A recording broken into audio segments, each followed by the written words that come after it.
called Relativity for Beginners. Okay. And this book was written about 1957. So already we've got all these weird chance events that I picked up the book when I did. There was no way that anything could have been planned on this. It's just not possible for that to be all random. All random, yeah. There's so many different options, even his choice. Okay. I read down, and Coleman turns round and he says, imagine on the night of the 18th of March, 2000, there is the Star Battelle just goes supernova. I turned round to my wife and I said, what day is it today? And she said, it's the 18th of March. And I said, what year is it? And she said, 2000. I said, what time of day is it? And she said, it's late evening.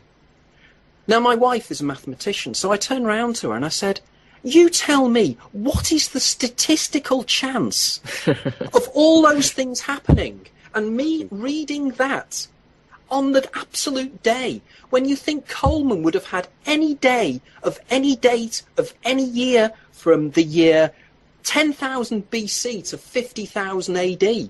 He chose the very day I was reading it and the very night.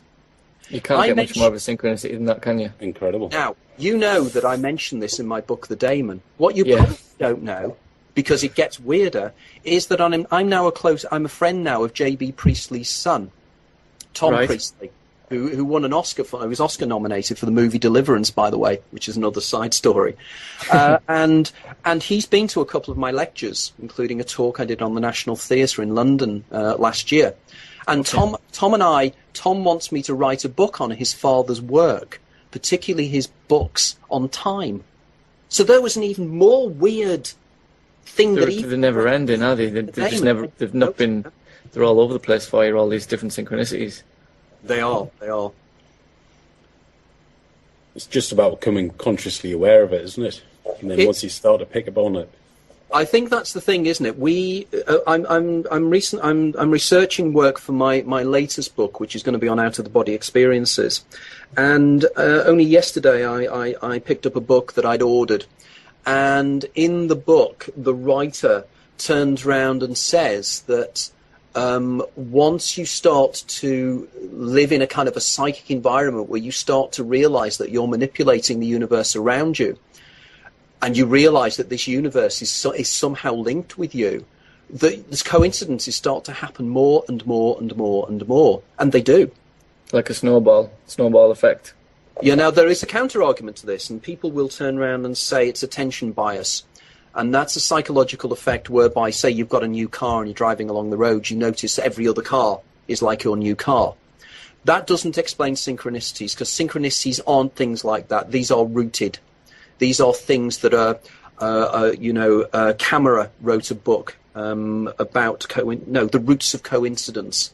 Yeah. And Camera said that, that for something to be a synchronistic coincidence, there's got to be not just one coincidence, but they have to be linked in a synchronistic way, which is, again, what Jung said about synchronicity. Yeah, absolutely. And we all see this. And this is because the universe is your universe. You're in your universe at the moment, and I'm in mine, and we're influencing these universes. And together, our overlap now, and our overlap with the audience out there, is creating something that mystics call an egregore. It's this collective consciousness, and we manipulate the consciousness around us. And on my forum, we know we're doing this all the time. Because there's a lot of us who are into this as well. We talk about this quite often, don't we? Participatory creation of reality, you could call it. Well, it's something, again, that there's a guy called Wheeler, who was one of the top astrophysicists, and he came up with a concept called the participatory universe. And if you read his stuff, that is absolutely what he says. He actually gives an example in one of his books of saying that the act of observation by a conscious being brings into creation not only the things the people is observing, but the past. And he applies something that you've probably come across called a twin slit experiment, whereby a particle makes a choice to be either a particle or a wave, depending upon the act of observation. Yeah, I've heard a lot about this, definitely. Okay. Now, he argues that you could set up that experiment theoretically using gravitational lenses above the planet, in which case you could be looking at light coming from a distant galaxy that left, 3 or 4 billion years ago. And your active observation will collapse that photon from being a wave into a point particle of a photon, and effectively bring into creation the image of the galaxy that you're looking at that it has long ceased to exist. Now, that is mind-blowing stuff. Well, this is, I've heard people say that everything may look different outside of our solar system because the way reality works is completely different outside of our sort of holographic matrix, you could say. Yeah. So a lot of people are trying to figure out how things may change, if we are outside of our solar system, or even outside the Van Allen belt. If there are people that'll give a good explanation of how we've never been outside of the Van Allen belt, or if we have, we've had a lot of help. Well, that's the thing, isn't it? People will turn around and say, I think it was Richard Feynman, the particle physicist, once pointed out that it was indeed fascinating that when they started looking at the subatomic particles within the nucleus of the atom, they tended to think, well, there must be a particle that does this, and then 3 weeks later they'd discover it. And that happened time and time and time again. So again, it's the idea that these subatomic particles come into existence because we think about them, we conceive of them, and they happen. Now, when you think that the perceptual universe, your phaneron, as the philosophers call it, that's out there, that you're viewing as you look out your eyes now, is coming into existence because you're within the deep structures of your brain, your microtubules are collapsing and non-collapsing, or cohering or decohering is the technical term, subatomic particles. Effectively, that reality is being created by you.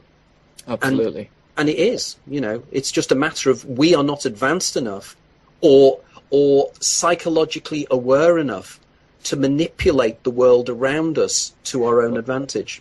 Well, funny you should go there, because that's something I was going to bring up in the second half, which we will do after we've had a song, which is coming on very soon. But to give our listeners a clue which area we might go into in the second half, there are obviously people in this world who do seem to have a knack of manipulating their own reality, or at least manipulating events and outcomes for a certain agenda, or a certain goal that may have been planned for decades, hundreds, or even thousands of years. We can look at these people and say, are these fraternal orders or occult groups? Do they have access to their own daemon or something similar where Very they can? much so. Yeah, exactly. In my experience, there are 2 or 3 occult groups that are really quite fascinated about what I'm doing, and Let me guess, one of them, the Theosophical Society. The Theosophists are particularly interested at the moment, and I've been invited to do a series of talks. In fact, I'm meeting tomorrow one of the top Theosophists in the Northwest, who has seen me talk 2 or 3 times and is a massive fan of my work, but I'm talking about even more esoteric organizations. I don't think I'm speaking out of turn here, because they are a known organization. There's an organization called the Servants of the Light. All right.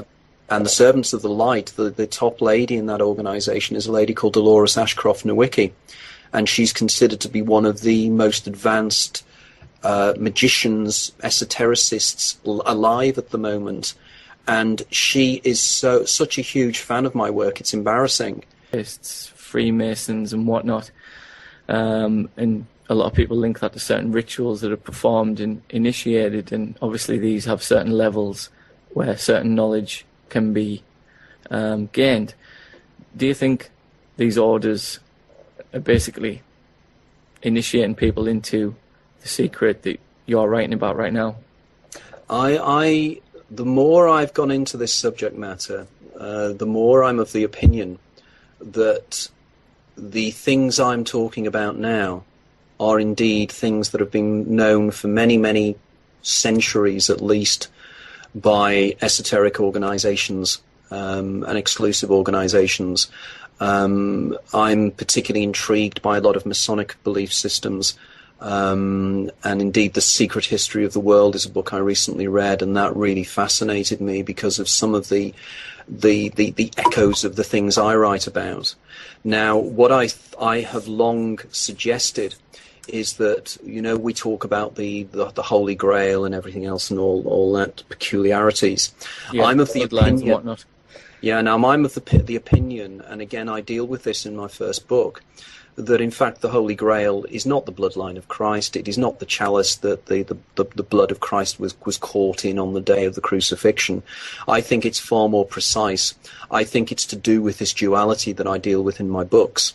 Definitely, I agree with you on that one. Yeah, and the reason I believe this is that if you look back into the Albigensian heresy, and you look back into the tragedy of the Cathari and what happened in Montségur in 1245, I think it was, clearly whatever they knew was of great importance, and they were willing to die. The Parthea, the top group within the Cathari, clearly were willing to die for this, to keep this secret.